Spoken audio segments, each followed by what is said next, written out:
రోజు చాలామంది కస్టమర్స్ కలుస్తుంటావు కదా, అసలు కస్టమర్స్ ఎట్లుంటారు అసలు వాళ్ళ గురించి ఒకసారి చెప్పు.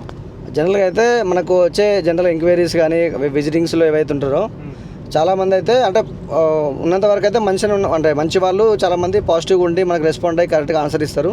అయితే కొంతమంది మనం రీసెంట్గా చూసినది ఏంటంటే సైట్ విజిట్కి వస్తారు, చూస్తారు, అంతా ఎంక్వైరీ చేస్తారు, అంతా ఓకే అనుకుంటారు. సో మళ్ళీ ఇంటికి వెళ్ళి మనం డ్రాప్ చేసిన తర్వాత నెక్స్ట్ డే ఫోన్ చేస్తే లిఫ్ట్ చేయరు.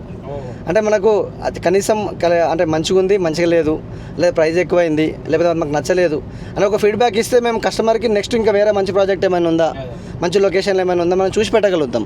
కానీ వాళ్ళు ఏ రెస్పాన్స్ చేయకపోతే ఏంటంటే మనం అరే ఇంత కష్టపడి మనం చూపిస్తున్నాము, ఇంత కష్టపడి తీసుకెళ్ళినాము, ఇంత ఖర్చు పెట్టి మనం ఇన్వెస్ట్మెంట్ చేసి చూపిస్తున్నాం కదా. అంటే మనకు ఇప్పుడు ఒక కార్లో వెళ్తే ట్రావెల్ అవుతుంది అన్న, ఒక 4,000 ట్రావెల్ వచ్చేస్తుంది.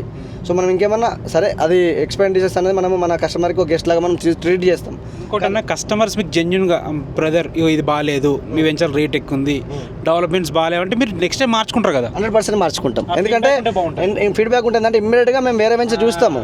అండ్ రేట్ దగ్గర కూడా మనకు ఎక్కువైందంటే వేరే వెంచర్లో తక్కువ ఉంటుంది మనకు, అక్కడ చూస్తాము. కాకపోతే ఇంకో సింపుల్గా అయిపోయిందంటే కస్టమర్స్కి చాలామంది ఏంటంటే ప్రొడక్ట్ ఇవ్వడారు.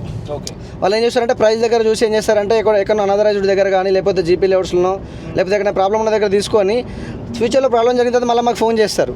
సార్ ఆ రోజు మీరు చెప్పింది తీసుకుంటే అయిపోతుండే, మీది అప్రూవల్ లేఅవుట్లో మీరు అమ్మిర్రు ఆ రోజు, కానీ నేను మీది కాదని చెప్పేసి వేరే కాడికి వెళ్ళి ఇట్లా ఇబ్బంది పడ్డామని చెప్పి చాలామంది నా దగ్గరికి వస్తుంటారు.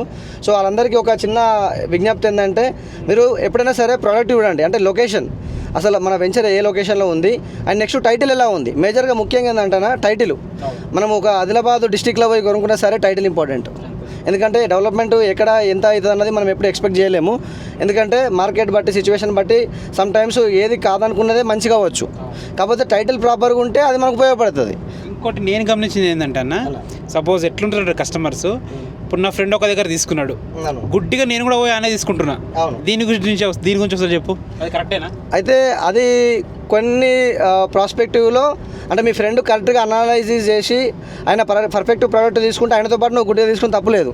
కాకపోతే ఆయన అనాలిసిస్ ఎంతవరకు ఉన్నదన్నది కూడా మీరు చెక్ చేసుకోవాలి. ఎందుకంటే ఆయన తీసుకుంటా అని చెప్పేసి మీరు తీసుకుంటే ఆయన మునిగిపోతే మీరు కూడా మునిగిపోతారు.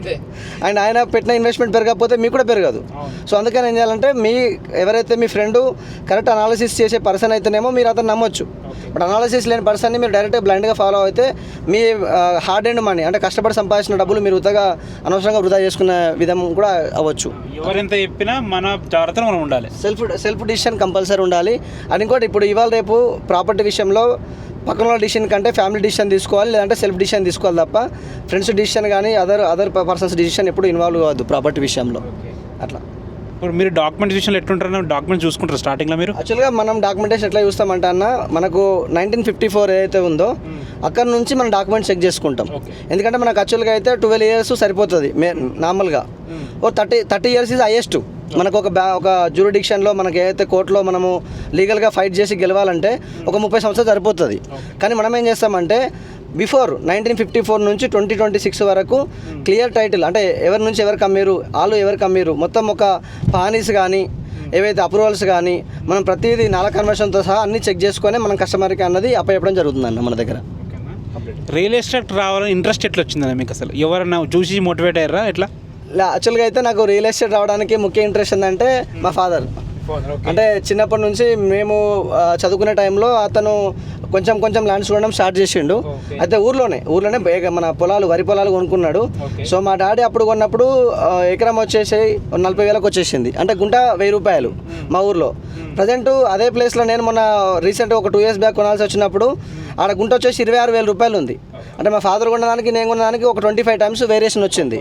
అంటే నేను 10th classలో ఉన్నప్పుడు కొన్నాను అంతే. అది ఒక 10 years అంతే, హార్డ్లీ 10-12 yearsలో నాకు మంచి అంటే అప్రిషియేషన్ వచ్చింది మా ఫాదర్ కొన్నవి. ఇప్పుడు నేను కొనాలనుకుంటే అక్కడ గుంటాకు 25,000 నుంచి 26,000 30,000 పెట్టాల్సి వస్తుంది. ఇప్పుడు హైదరాబాద్ అయితే అసలు కొనలేం. అసలు హైదరాబాద్ గురించి మనం మాట్లాడుకోలేం. ఎకరాలలో ఓన్లీ ప్లాట్లలో మాట్లాడుకొని ఏదో మనకు నచ్చిన ప్లాటు వచ్చినంత సైజులో తీసుకుంటే సెట్ అయిపోతుంది. ఎడ్యుకేషన్ క్వాలిఫికేషన్ ఏందన్నా? బీటెక్ కంప్లీట్ అన్న, సిఎంఆర్ కాలేజ్లో కంప్లీట్ అయిపోయింది బీటెక్ నాది. మొత్తం రియల్ ఎస్టేట్ సెట్ అయ్యారు, మంచి సంపాదిస్తారు. అయితే అంటే సంపాదన అంటే కష్టం తగ్గట్టు ఉందన్న. కష్టం ఉంటుంది, కష్టం లేకుండా ఎందుకంటే రియల్ ఎస్టేట్లో రావాలనుకునే యువతకు మాత్రం మంచి వెల్కమ్. ఎందుకంటే అందరు ఇప్పుడు ఆ జాబ్స్ ఈ జాబ్స్ అని చెప్పి పోకుండా మీరు రియల్ ఎస్టేట్ని ఒక కెరియర్ తీసుకుంటే మాత్రం you can earn good income. ఎందుకంటే ఒక సాఫ్ట్వేర్ ఎంప్లాయీ కంటే బెటర్గా ఎర్న్ చేసుకోవచ్చు. కాకపోతే పేషెన్స్ ఉండాలి, ఇక్కడ కొంచెం హార్డ్ వర్క్ చేయాలి స్టార్టింగ్లో. తర్వాత ఎప్పుడైతే మీ బ్రాండింగ్ అంటే మీ పేరు ఎప్పుడైతే బయట మార్కెట్లో వెళ్తుందో అప్పుడు ఆటోమేటిక్గా మీరు ఉన్న దగ్గరికే కస్టమర్స్ వచ్చి కొనుక్కుంటారు. సో మనం ఏంటంటే ఇక్కడ కావాల్సింది బ్రాండ్ బిల్డ్ చేసుకోవాలి, సెల్ఫ్ బ్రాండ్ బిల్డ్ చేసుకోవాలి. అదొకటి చేసుకుంటే you are better than software employee. ఎంత ఓపిక పట్టాలని ఇప్పుడు నేను వచ్చిన కొత్తగా, ఇప్పుడు నేను ఇంట్లో కూర్చోవాలంటే ఇంట్లో సెట్ కావాలంటే నాకు ఎంత టైం పడుతుంది? యాక్చువల్గా మనం చేసే ఏ బిజినెస్ అయినా సరే అన్న మనం ఒక 3 సంవత్సరాలు వెయిట్ చేయాల్సి ఉంటుంది. కాకపోతే ఒక ఫస్ట్ 1 year ఎట్లా చేయాలంటే దీన్ని ఒక జాబ్ లాగానే చేసుకోవాలి. ఎట్లా అంటే మనం ఇప్పుడు ఒక జాబ్లో ఒక 20,000 30,000 శాలరీ, ఒక 50,000 శాలరీ ఇస్తే డైలీ 8 to 10 hours కష్టపడతాం, ఒక వేరే కంపెనీ కోసం, అన్నోన్ పర్సన్ కోసం కష్టపడతాం. అదే 8 to 10 hours బిజినెస్లో వచ్చిన స్టార్టింగ్ మొదట్లో ఒక ఫస్ట్ 1 year కష్టపడితే నెక్స్ట్ 3 yearsలో మీరు ఈ యొక్క బిజినెస్లో సెట్ అయిపోతారు. 5 yearsలో మంచి పొజిషన్కి వెళ్తారు. 10 yearsలో యూఆర్ బికమింగ్ మార్కెట్ లీడర్. అది మాత్రం డెఫినెట్గా రాసి పెట్టుకోవచ్చు మీరు.